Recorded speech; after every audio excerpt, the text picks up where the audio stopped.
Bismillahirrahmanirrahim. A'amintum man fis samaa'i ayyakhshifa bikumul fa idza hiya tamur. Am amintum man fis samaa'i ayyursila 'alaikum hasiba. Fasata'lamuna kaifa nadhir. Walaqad kadzdzaba alladziina min qablihim fakaifa kaana nakir. Awalam yarau ila tayri fawqahum saffaatin wa yaqbid. Ma yumsikuhunna illa rahman. Innahu bikulli syai'in basir. Amman hadzal ladzi huwa jundul lakum yansurukum min dunir rahman. Inil kafiruna illa fi ghurur. Shadaqallahul azim. Alhamdulillah tadi sudah diperdengarkan tasmih Quran ya. Kita mulai pengajian kita. Disiapin kitabnya udah? Sebentar Kak, belum. Iya bentar. Bisa ngejajan dulu. Ini keluar dulu gitu.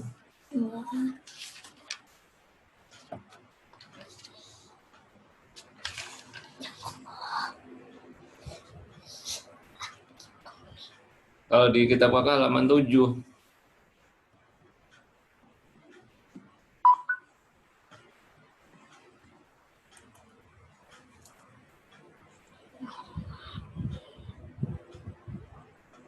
Kita mulai ya. Bismillahirrahmanirrahim. Ij'alu akhira salatikum bil-laili witron. Ij'alu jadikanlah akhir salatikum salat kalian pada malam hari witron sebagai salat witir, yaitu salat ganjil. Ini adalah salah satu anjuran untuk salat witir. Rawahu telah meriwayatkan Al-Bukhari, Imam Al-Bukhari. Jadi dalam setiap kesempatan kita beribadah di malam hari, diupayakan witir jangan sampai terlupa. Ya. Witir jangan sampai terlupa. Kenapa? Karena Rasul tidak pernah terlewat sholat witir, ya tahajudnya juga. Tapi andai kata pun kita tidak bisa sholat tahajud, sebaiknya witir jangan ditinggal. Bahkan saking pentingnya witir, sampai-sampai Khalifah Abu Bakar As-Siddiq selalu menyempatkan sholat witir ba'da Isya, ya, ba'da Isya. Kemudian beliau sholat witir. Kemudian ketika ditanya, kenapa engkau menjalankan witir terlebih dahulu? Kata beliau, saya takut nanti malam saya tidak bisa terbangun untuk bertahajud, sehingga saya terluput pula dengan witirnya. Kita lanjutkan hadis yang berikutnya. Bismillahirrahmanirrahim. Ij'alu min salatikum fi buyutikum. Ij'alu jadikanlah min salatikum dari salat kalian fi buyutikum di rumah-rumah kalian. Kitab Kak? Kitab apa Kak?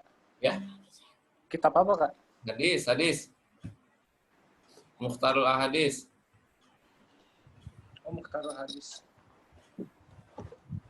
Halaman berapa Kak? Udah? Udah.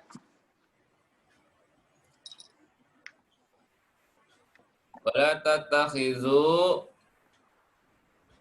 janganlah kalian menjadikannya, wala tatakhizuha, dan janganlah kalian menjadikannya kuburan sebagai kuburan. Kuburan itu maksudnya tempat yang sepi, tidak ada aktivitas keagamaan sama sekali. Jadi dimaksudkan di sini adalah untuk rumah-rumah kita dianjurkan rajin-rajin beribadah di rumah. Tapi untuk sholat-sholat fardu bagi yang laki-laki, sholatnya itu di masjid. Yang perempuan sholatnya di rumah. Nah, dalam suatu keterangan ada disebutkan bahwa semakin tersembunyi sholatnya kaum wanita, disitulah disamakan dengan shaf awal laki-laki di masjid. Jadi perempuan itu tersembunyi sholat di dalam rumah, artinya dia tidak keluar ke masjid, itu jauh lebih baik. Jadi kalau sholat perempuan di kamar dengan sholat di ruang tamu pahalanya beda ya. Kalau sholat di dalam kamarnya itu seperti sholat di shaf awal, kalau sholat di ruang tamu seperti sholat di selain shaf awal. Jadi semakin tersembunyi, semakin tertutup sholatnya kaum perempuan itu, maka semakin baik. Karena apa? Karena untuk menghindari fitnah. Menghindari fitnah. Berikutnya, hadis ini diriwayatkan oleh Imam Al-Bukhari ya. Wala tatakhizuha, dan jangan kalian menjadikannya sebagai kuburan. Kenapa? Kalau kita lihat pemakaman umum itu tidak ada orang beraktivitas di sana. Jangankan ibadah, orang jualan tidak ada, orang nginep sana tidak ada, kecuali memang tempat yang sangat sepi. Artinya rumah kita jangan sampai sepi dari beribadah ya. Jangan sampai rumah kita sepi dari beribadah. Rawahu, telah meriwayatkan Al-Bukhari, Imam Bukhari. Dari hadis yang berikutnya adalah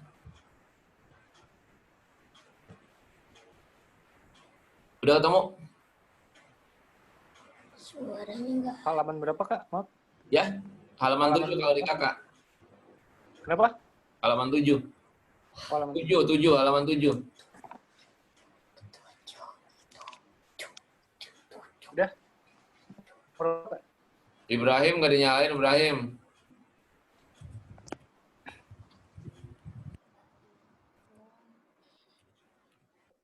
Nyalain. Lanjut ya. Ya, Kak. Bismillahirrahmanirrahim. Istanibu, jauhilah as-sab'a, kepada 7 perkara. Ada 7 perkara. Al-mubiqati, yang merusakkan. Yang pertama, asyirku, menyekutukan billahi Allah. Jadi perkara yang harus dijauhi karena merusak itu adalah pertama, menyekutukan Allah. Wasihru, apa wasihro di buku kamu? Belum, Kak, belum diisi. Wasyihro dan sihir. Ilmu sihir adalah ilmu yang berkaitan dengan perjinan. Makanya kakak suka bilang yang suka nonton Ujang Bustomi itu supaya segera berhenti ya. Nggak bagus nonton-nonton begituan. Orang-orang ngurusin jin, ngurusin maling aja banyak yang lepas, ngurusin bandar narkoba aja banyak yang kabur, dia ngejar-ngejar jin lagi. Yang diurusin dukun santet terus. Nggak ngurusin yang zohir aja banyak kok. Ya, arti yang zohir itu ya banyak. Ngurusin koruptor, jaga akhlak segala macam. Jangan ngurusin jin dulu. Makanya kakak minta jangan suka nonton Ujang Bustomi itu yang di YouTube itu. Nggak bagus. Wa qatlan nafsi, dan membunuh manusia. Allati, yang harama, telah mengharamkan siapa Allah illa, kecuali bilhaq, kecuali dengan alasan yang benar. Jadi membunuh orang itu tidak boleh kecuali dengan alasan. Alasannya apa? Dia itu dihukum mati, dia itu dikisos, dia melakukan kejahatan-kejahatan yang harus dibalas dengan pembunuhan, yaitu oleh negara, nggak boleh oleh orang biasa. Kalau orang biasa yang melakukan itu ya sama saja melakukan keburukan dengan keburukan, menghentikan keburukan dengan keburukan. Kalau ada orang membunuh, kemudian dibunuh oleh negara, maka negara menghentikan keburukan dengan kebaikan karena pelakunya adalah negara. Jadi jangan sampai kita karena dalam syariat Islam pembunuh harus dikisos, maka kita ngisos sendiri. Nah itu nggak boleh, malah haram jadinya. Lanjut. Wa aklar riba, dan memakan riba.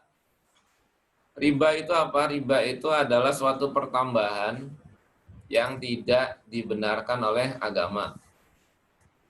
Kalau bertambahnya nilai suatu uang karena alasan jual beli itu boleh.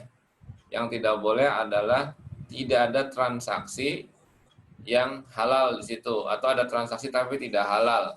Contoh, orang berbisnis memaksa ya, dia dapat untung, untungnya itu bisa dikategorikan riba atau juga kategorinya zolim. Jadi dua.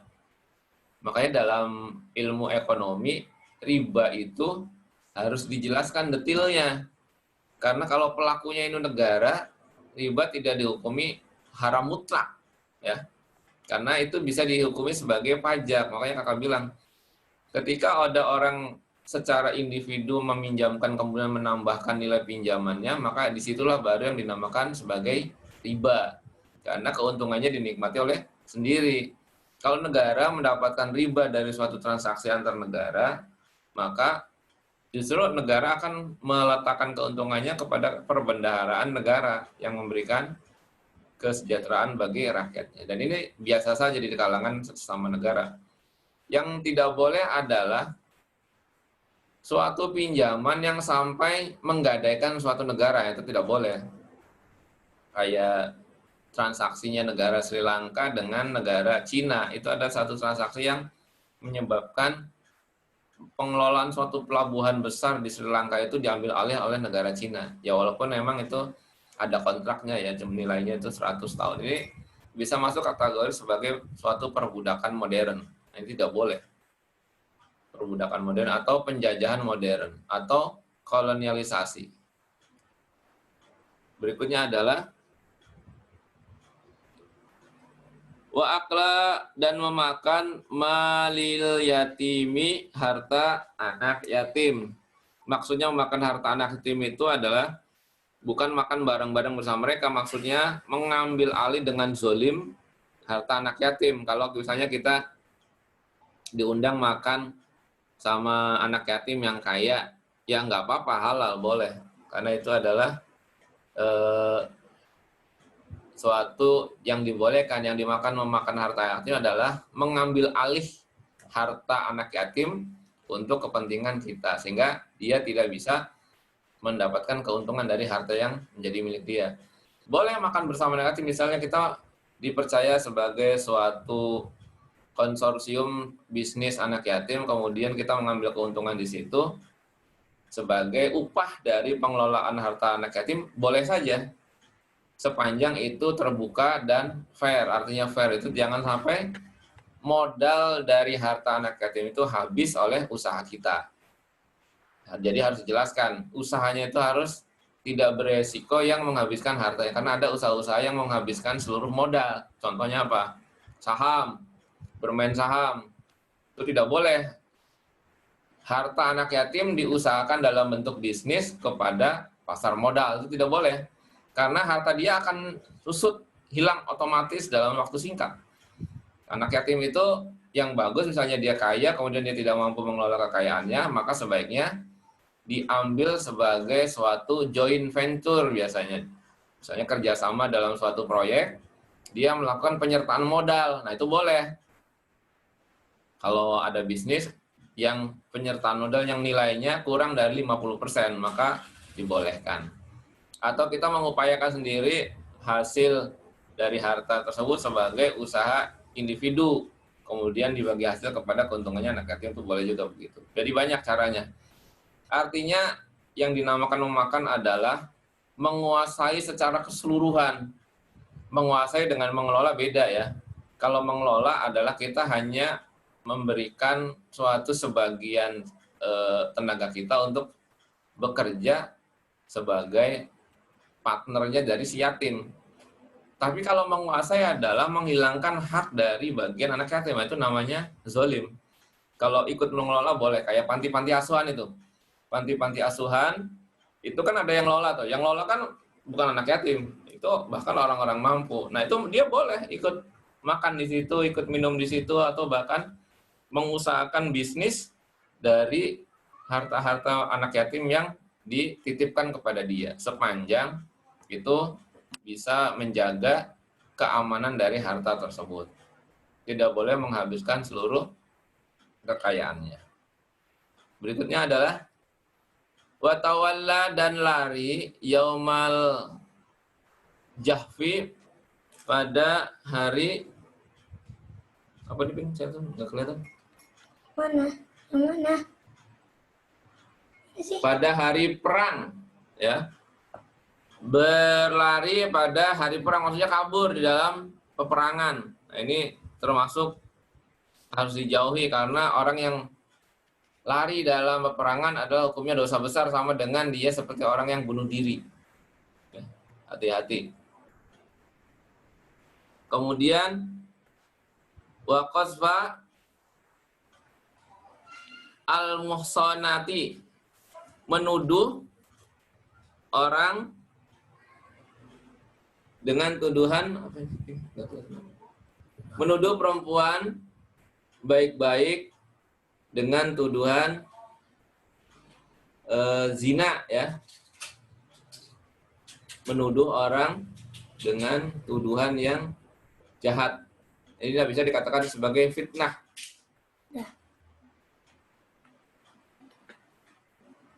Al-ghafilati, yang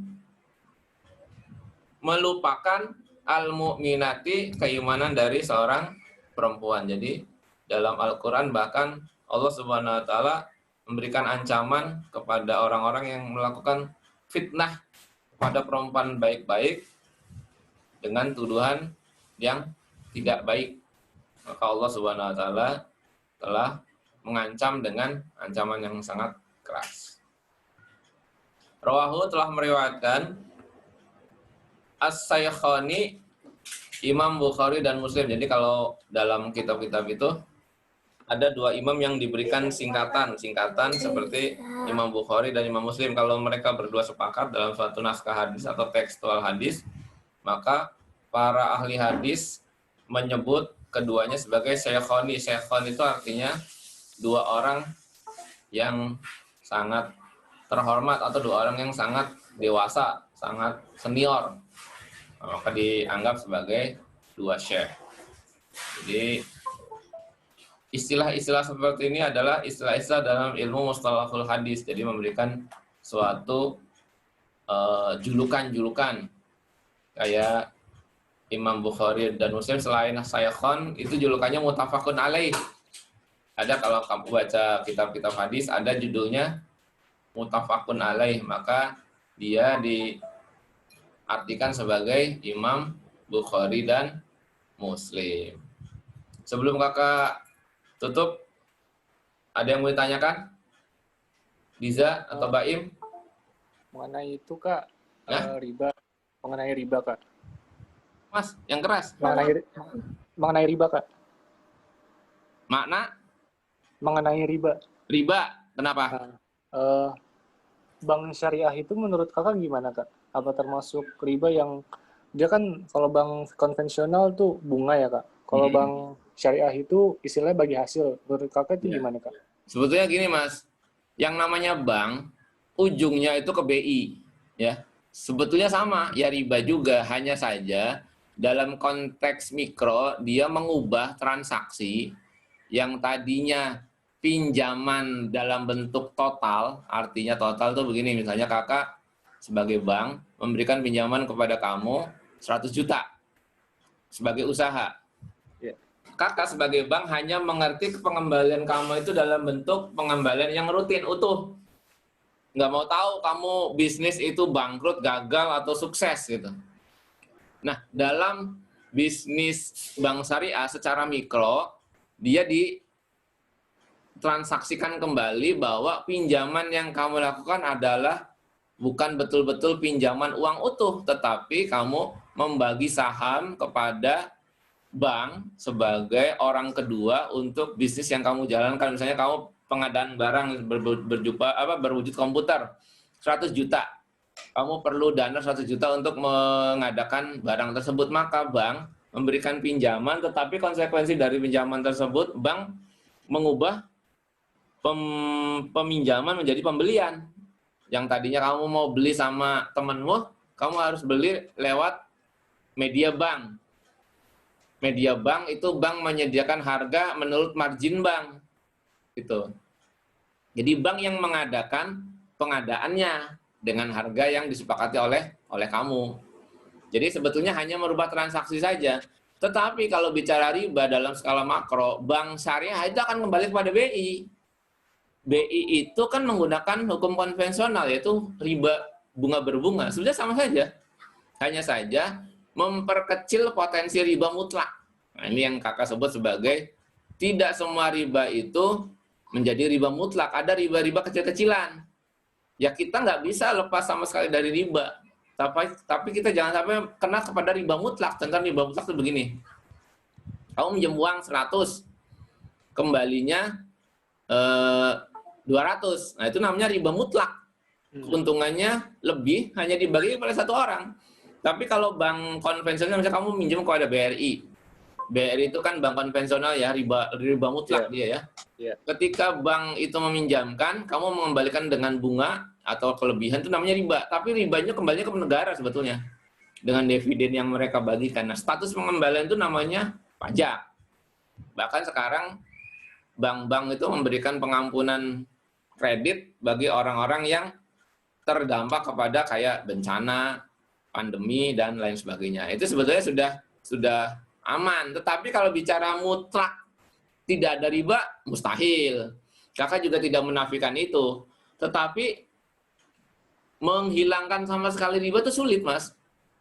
Yeah. Karena kita dalam transaksi global itu memang yang menguasai hukum perekonomian adalah orang-orang Yahudi yang menerapkan sistem riba mutlak.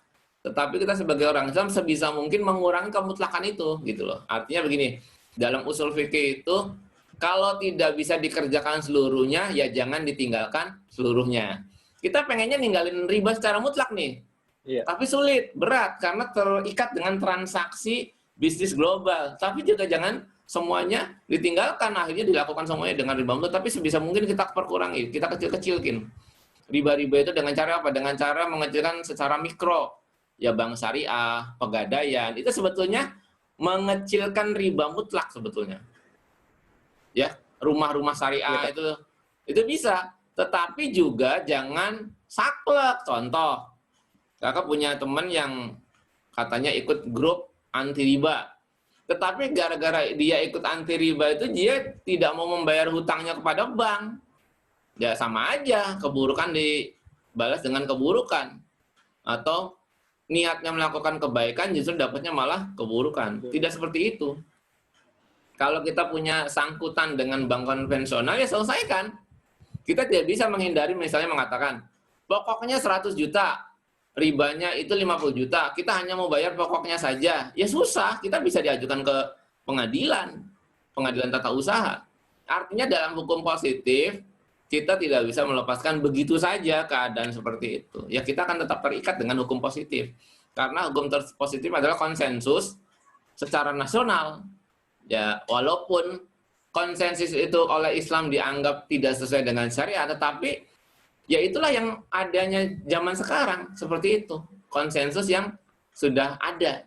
Artinya kita jangan sampai melakukan sesuatu kebaikan, tetapi dengan cara yang justru merusak tatanan sosial. Bayangkan kalau yang kita lakukan diikuti oleh banyak orang, bisa kacau. Sistem perekonomian nasional, orang hanya mau membayar pokoknya saja pada bank. Padahal kesepakatan bisnisnya sudah tercatat dengan jelas dalam akta atau pengakuan hutang. Gitu. Ya sebisa mungkin kita menghindari ya, sebisa mungkin. Kalau tidak bisa ya kita perkecil potensi riba mutlaknya. Yang dipermasalahan adalah riba mutlaknya.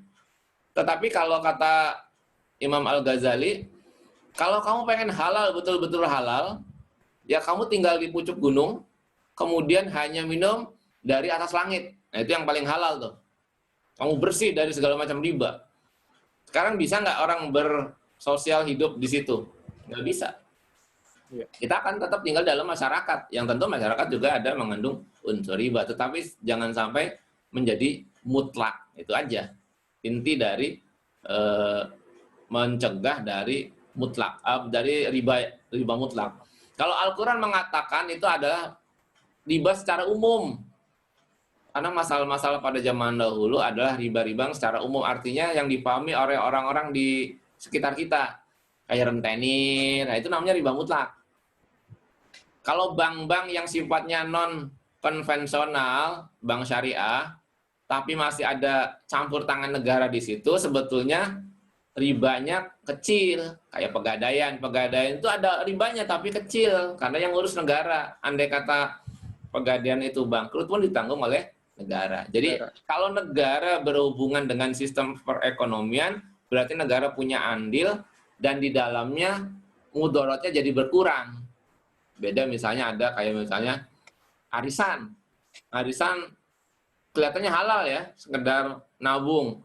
Tetapi kalau tidak ada unsur negara di situ, maka bisa terancam gagal. Artinya gagal tuh ada yang tidak amanah, di bawah kawu, dan lain sebagainya.